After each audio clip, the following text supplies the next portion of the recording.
Hello everyone. So in today's topic we will talk about meningoencephalitis.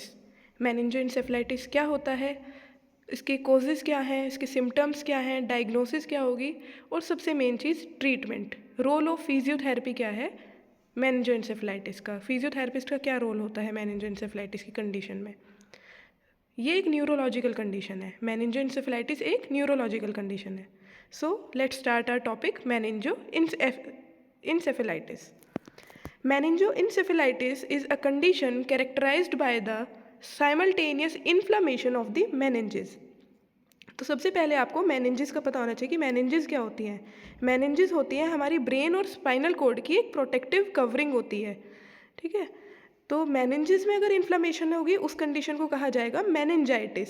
लेकिन meninges के साथ साथ अगर ब्रेन टिश्यू भी इन्वॉल्व होंगे उस कंडीशन को कहा जाएगा मेनिंजोइंसेफेलाइटिस।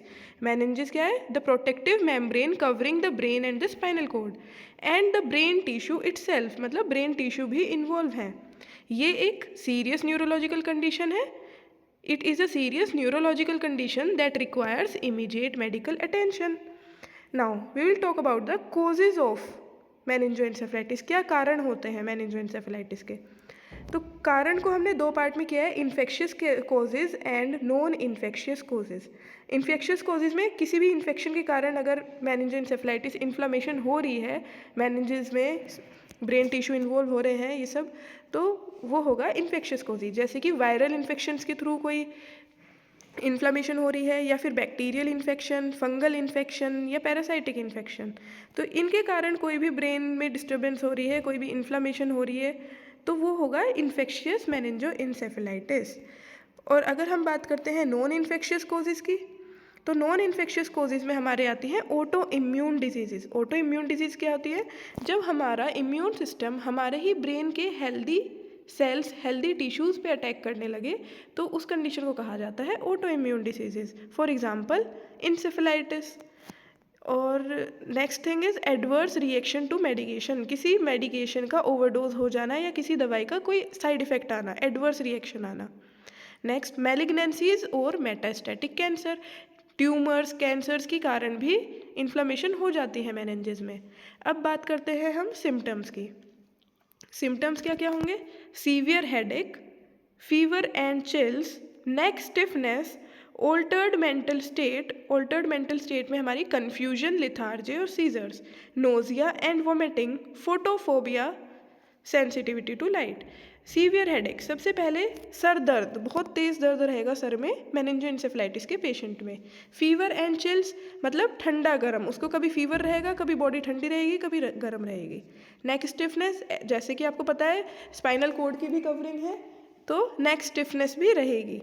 ऑल्टर्ड मेंटल स्टेट मतलब उसके मेंटल स्टेट में भी कुछ ना कुछ ऑल्ट्रेशन होगा, कन्फ्यूजन रहेगा, उसको सीजर, दौरे पड़ेंगे, उसको सीजर्स होते हैं दौरे, ठीक है। नोजिया एंड वोमिटिंग मतलब उसका या तो वोमिटिंग जैसा मन होगा, मन करेगा वोमिटिंग करने का, या फिर वोमिटिंग होगी उसको।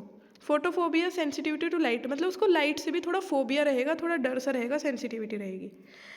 न्यूरोलॉजिकल डेफिसिट्स, मोटर और सेंसरी लॉस मतलब उसके मोटर मूवमेंट्स और सेंसेशन भी लॉस हो सकती है। हाथों पैरों में, लिम्स में, बॉडी के किसी भी पार्ट में मोटर और सेंसरी लॉस भी हो सकता है। अब बात करते हैं इसकी डायग्नोसिस की। इसकी जांच कैसे होगी? डायग्नोसिस मतलब कि जांच।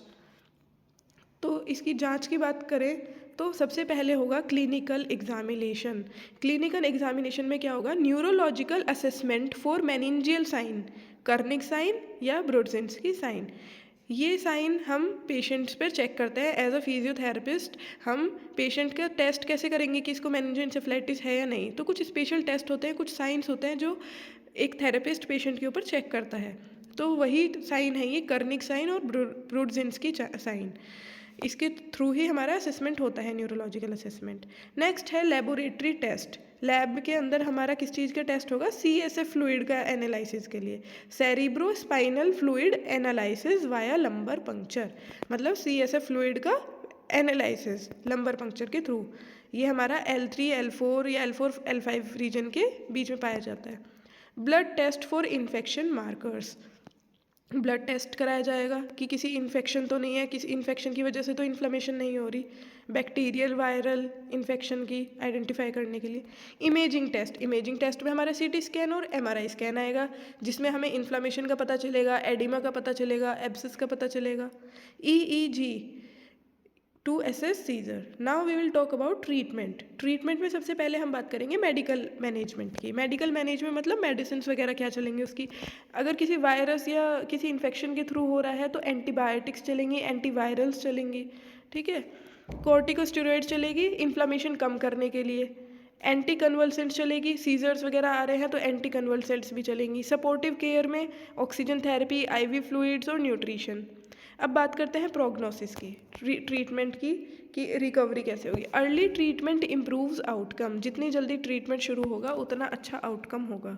सीवियर केसेस में lead to long term neurological complication such as cognitive deficits, motor impairments और एपिलेप्सी। नाउ सबसे मेजर चीज़, role of physiotherapy in meningoencephalitis, कि फिजियोथेरेपिस्ट का क्या रोल है। ये तो एक ब्रेन के अंदर एक इन्फ्लामेशन हो गई मेनिंजिस में, इसमें फिजियोथेरेपिस्ट का क्या रोल है। तो सबसे मेन रोल क्या होता है फिजियोथेरेपिस्ट का, इसमें हम वो डिस्कस करेंगे। Physiotherapy plays a critical role in the rehabilitation of patients recovering from meningoencephalitis, especially those with residual neurological deficits। कि फिजियोथेरेपी का एक बहुत अहम रोल होता है, बहुत क्रिटिकल रोल होता है पेशेंट्स की रिहेबिलिटेशन प्रोसेस में।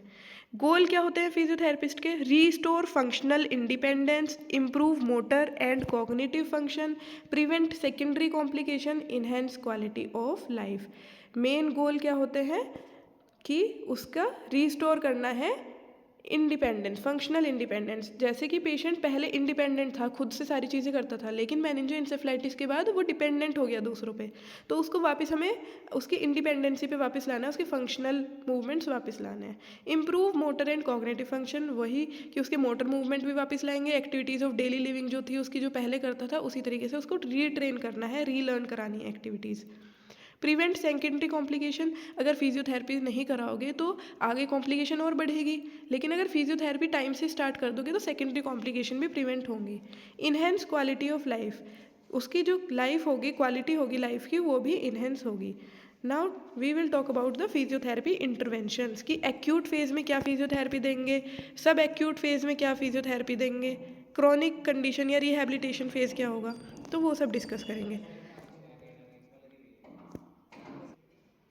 तो सबसे पहले हम बात करेंगे एक्यूट फेज़ की, कि हॉस्पिटल सेटिंग मतलब हॉस्पिटलाइज्ड है पेशेंट, उस टाइम पे हमें क्या ट्रीटमेंट देना है।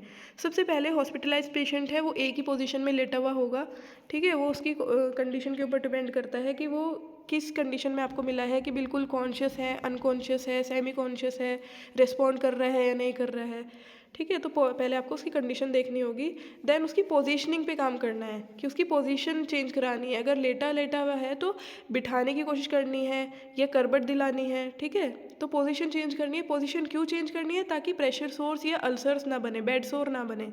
तो prevent contractures and pressure source, contracture और प्रेशर सोर्स को प्रिवेंट करने के लिए पोजीशनिंग करानी है। Ensure proper limb alignment, proper limb alignment भी करना है। और क्या होता है, चेस्ट फिजियोथेरेपी करानी है। चेस्ट फिजियोथेरेपी में हमारा ब्रीथिंग एक्सरसाइजेज आएंगी, passive range of motion exercises आएंगी, जॉइंट मोबिलिटी और नेक स्टिफनेस को प्रिवेंट करने के लिए जो एक्सरसाइज होंगी वो सब भी आएगा, ठीक है। Next we will talk about sub acute phase मतलब recovery phase. Neuro rehabilitation facilitate motor control using techniques like proprioceptive neuromuscular facilitation PNF। Balance and coordination exercise कराएंगे। Improve stability using tools like balance board और Swiss ball, मतलब उसकी balancing पे काम करना है, उसकी कोऑर्डिनेशन पे काम करना है, उसकी वॉकिंग पे काम करना है, ठीक है। उसके मोटर मूवमेंट्स पे काम करना है, मसल स्ट्रेंथनिंग पे काम करना है। Gait training, use assistive devices, walkers for mobility, strengthening exercises, gradual resistance exercises for weak muscle. धीरे धीरे स्ट्रेंथनिंग एक्सरसाइजेस पे भी बढ़ना है, जो मसल्स वीक हैं उनकी स्ट्रेंथनिंग करानी है। Next chronic phase, chronic phase में लॉन्ग टर्म रिहैब फेज चलता है, ये जो एक्यूट और सब एक्यूट फेज के बाद आएगा। इसमें फंक्शनल ट्रेनिंग होंगी, री learn activities of daily living, मतलब क्या होगा इसमें, जो उसकी डेली लिविंग की एक्टिविटीज़ थी जो वो पहले करता था उनको रीलर्न कराना है, रीटीच कराना है, मतलब दोबारा से उसको ट्रेन करना है। Cognitive rehabilitation, address memory, attention and problem solving deficits. Spasticity management के लिए स्ट्रेचिंग कराएंगे, splinting and use of modalities like TENS और अल्ट्रासाउंड, मतलब उसके टेंस भी यूज़ करना होगा, मशीन जो होती है इलेक्ट्रिकल स्टिमुलेशन होता है, नर्व स्टिमुलेशन और अल्ट्रासाउंड, ठीक है, स्पास्टिसिटी मैनेजमेंट में आएगा ये हमारा। नेक्स्ट है हमारा कम्युनिटी री integration, vocational training and psychological support. Psychological support भी बहुत ज़्यादा इम्पोर्टेंट होता है कि उसको साइकोलॉजिकली आपको सपोर्ट करना है कि वो जब बेड रिडन होता है पेशेंट या उस किसी और पे डिपेंड हो जाता है पेशेंट, तो वो अपना एक तरीके से हिम्मत खोने लगता है, मतलब लो फील करने लगता है कि मैं शायद ठीक नहीं हो पाऊँगा।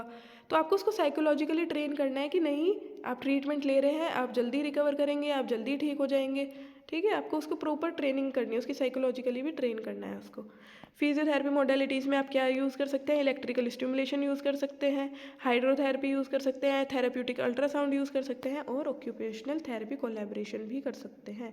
Outcomes of physiotherapy, improve mobility and independence, reduce spasticity and joint deformities, better overall functional and cognitive recovery.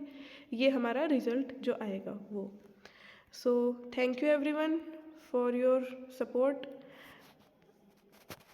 So thank you class, किसी का कोई डाउट हो तो आप पूछ सकते हैं।